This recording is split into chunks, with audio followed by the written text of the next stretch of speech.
Hemos ya arrancado el mandamiento número 5, el domingo pasado, en el Catecismo de Benjamín Bedón, el cual es honra a tu padre y a tu madre. Y con frecuencia podemos caer en el error de que quizás es esto lo que pide el mandamiento, que solo honremos a nuestros padres y a nuestra madre, y ahí termina. Pero el Catecismo esta mañana nos va a enseñar lo abarcativo y las ramificaciones que se desprenden de este mandamiento en sí. Hoy nos toca ver el punto 69 del Catecismo y nos pregunta, ¿qué exige el quinto mandamiento?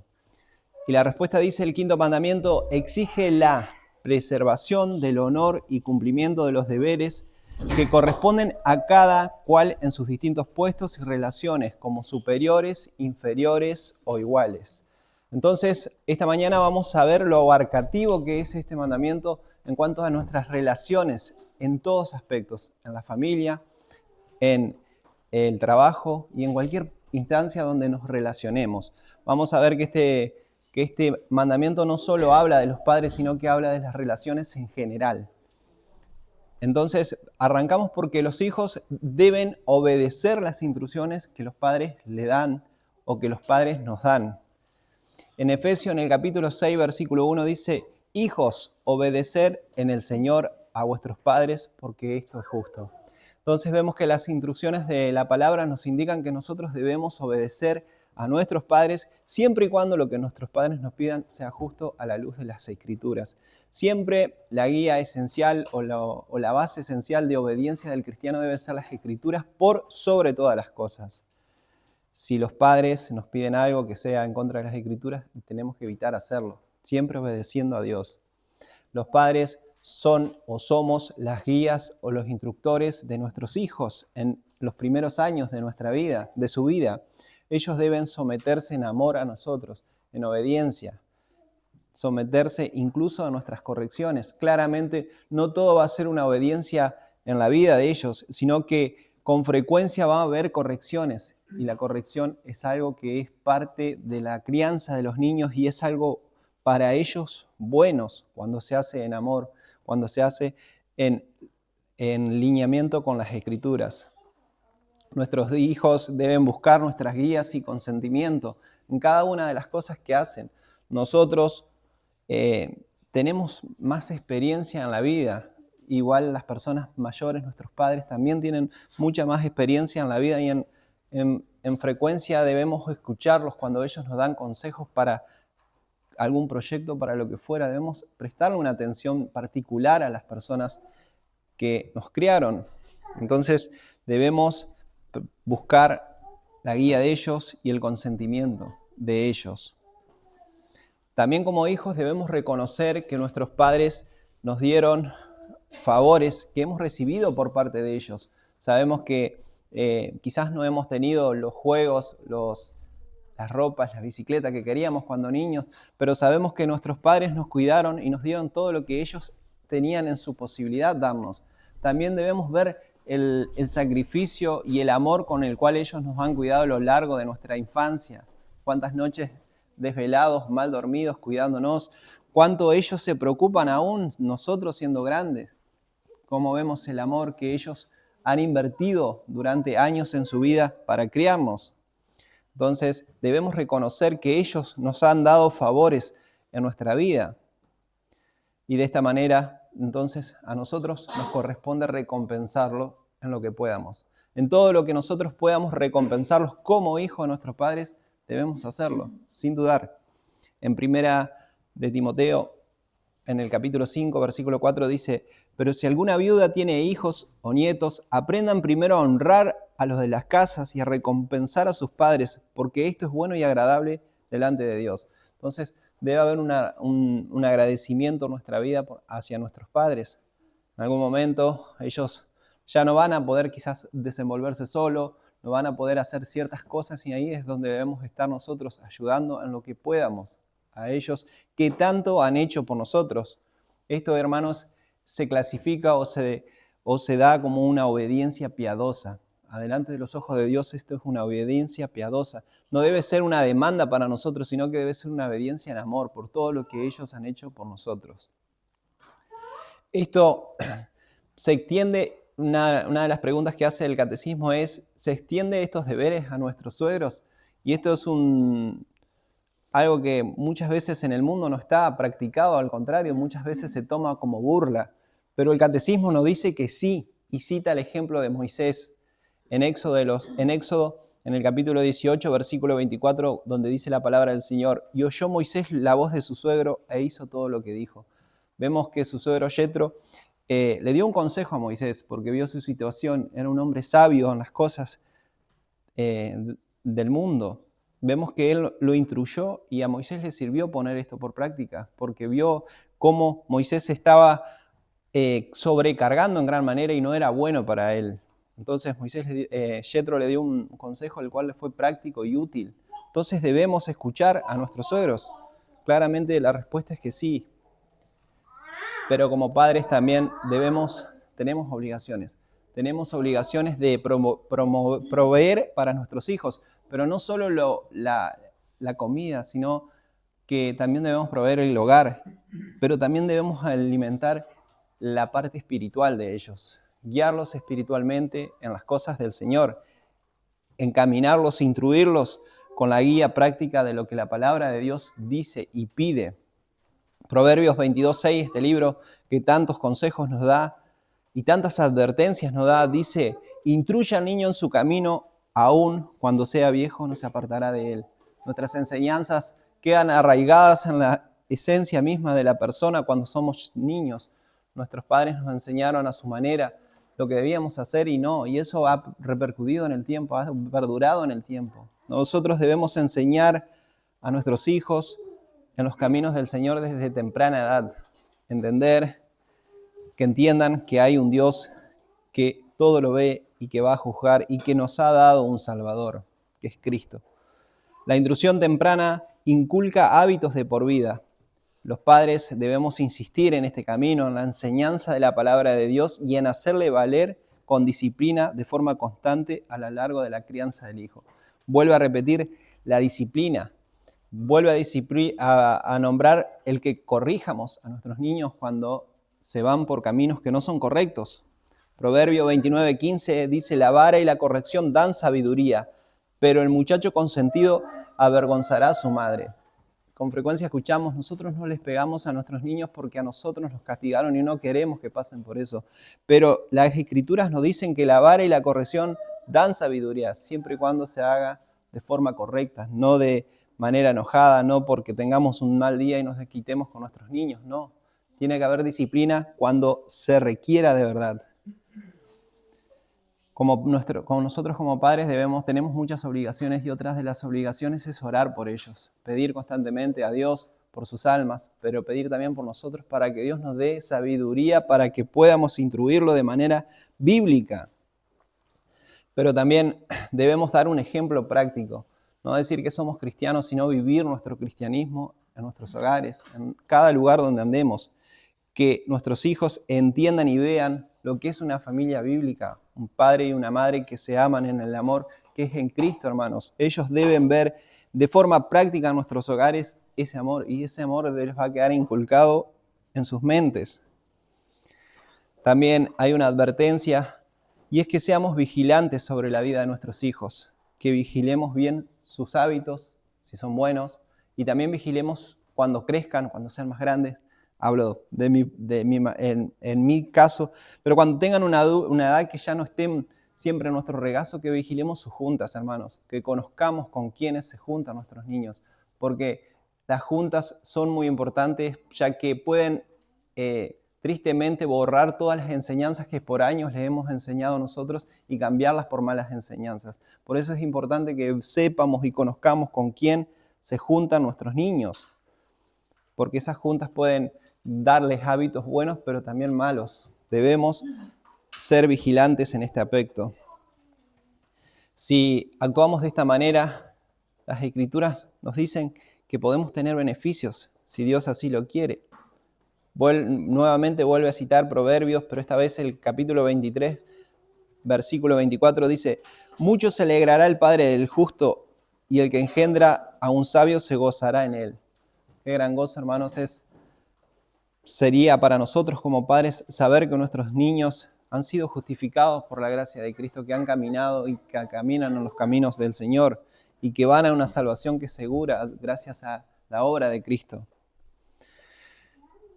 Y esto se extiende también en la familia al marido y a la mujer. Claramente es una responsabilidad del marido y la mujer vivir de forma que se respeten uno al otro.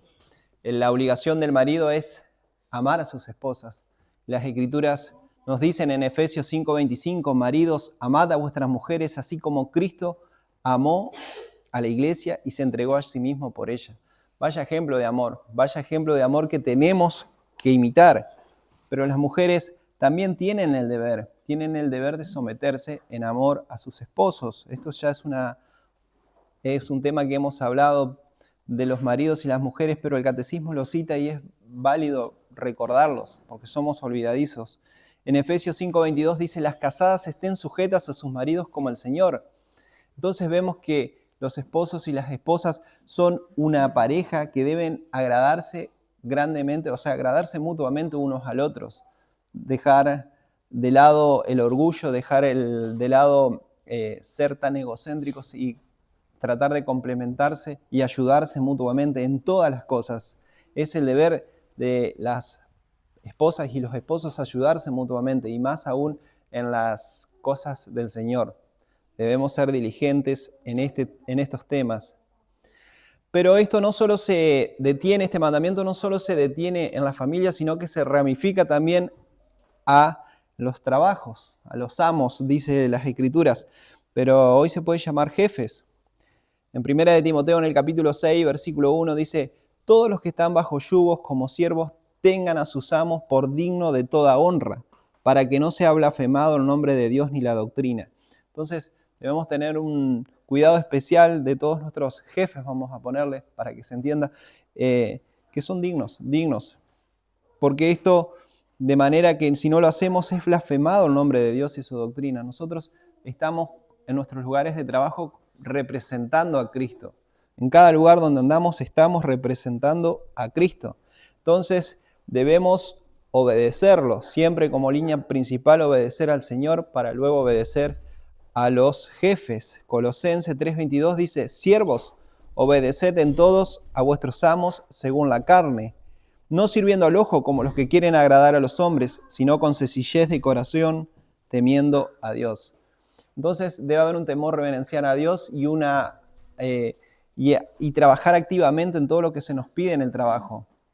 No como sirviendo al ojo, y ahí los que trabajamos con muchas personas sabemos que cuando vienen los superiores, los que les cuesta más trabajar andan un poquito más activos. ¿Por qué? Porque sirven al ojo, no hay un temor en el Señor de ellos. Entonces esto nos lleva a que a nuestros jefes también deberíamos obedecerlos en todo. Debemos ser justos con nuestros amos y fieles a ellos. Deberíamos también soportar pacientemente los reproches y las correcciones. Muchas veces va a haber reproches injustos, sí, pero muchas veces va a haber reproches y correcciones que son justas. Y en estos reproches y correcciones debemos ver en qué es lo que estamos haciendo mal o qué es lo que estamos haciendo mal y cómo podemos modificarlo. Cómo podemos modificar lo que estamos haciendo mal para hacer bien nuestro trabajo. No siempre son malos los consejos, exhortaciones que nos dan los jefes. En Tito 2:9 dice, exhorta a los siervos a que estén sujetos a sus amos, que agraden en todo, no respondones. Vemos en el mundo que el reproche, las quejas están constantemente por todo. Y esto no solo aplica a los amos buenos, sino también a los rigorosos. En 1 de Pedro, en el capítulo 2, versículo 18, dice, siervos, estad sujetos en todo, temor a vuestros amos, no solamente a los buenos y afables, sino también a los rigurosos. Cada uno de nuestros amos debe ser respetados. Entonces vemos que los rigurosos, los buenos, y esto también entonces es aplicable a los creyentes y a los jefes incrédulos. Pero los amos también tienen obligaciones. Más nosotros como cristianos, si llegamos a ser jefes, tenemos obligaciones. Debemos ser amos justos con aquellos que están bajo nuestra guía. No ser injustos, ser justos. Colosenses 4:1 dice, amos, Haced todo lo que es justo y equitativo con vuestros siervos, sabiendo que también vosotros tenéis el amo en los cielos. O sea, podemos llegar a tener un cargo, sí, pero recordemos siempre que hay alguien mucho más grande que nosotros, que es Dios, que nos está viendo, que nos ha dado la salvación y que cada uno de nuestros detalles que hagamos con las personas están siendo vistos por Él. Deberíamos ser gentiles entonces con nuestros empleados, si es que los tenemos, dejando las amenazas que no sirven, no suman. Todo esto sin perder la autoridad. Debemos esforzarnos por ser mejores siempre para ayudar a los superiores, a los inferiores, para que no depender constantemente de las consultas hacia los que están por encima nuestro, sino que aprender para poder librar a esta persona de las constantes consultas. Las personas que son superiores en rango deben relacionarse respetuosamente con aquellos que están bajo su mando, no creerse soberbios, no altaneros, no creerse algo superior, sino que hacerlo con humildad. Romanos 12:16 nos dice, unánimes entre vosotros, no altivos, sino acomodándoos a los humildes. No seáis sabios en vuestra propia opinión. Esta es la manera que debemos andar en el mundo como cristianos. Esto también se aplica al gobierno. Muchas veces no nos gustan, muchas veces tenemos quejas, muchas veces estamos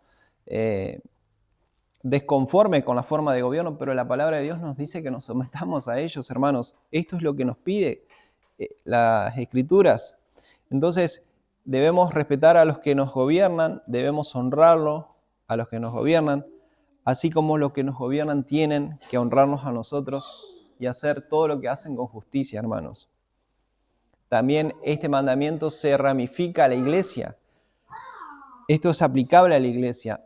En Hebreos, en el capítulo 13, versículo 17, dice, obedeced a los que dirigen y sujetaos a ellos, porque ellos velan por vuestras almas, como aquellos que han de dar cuenta, para que lo que hagan con alegría y no gimiendo, porque esto no es útil. Entonces, también tiene que haber un respeto hacia las personas que están, sea pastores, sean ancianos, que están en la guía de la iglesia, porque la palabra de Dios nos dice que obedezcamos a quienes nos dirigen. Esto también se desprende a los mayores. Es el deber de nosotros honrar a los mayores. Levíticos 19:32 dice, delante de las canas te levantarás y honrarás el rostro del anciano y de tu Dios tendrás temor. Yo, Jehová. No lo pide el mundo, sino que es Dios mismo quien pide que seamos de esta manera, honrando el rostro del anciano, de las personas adultas.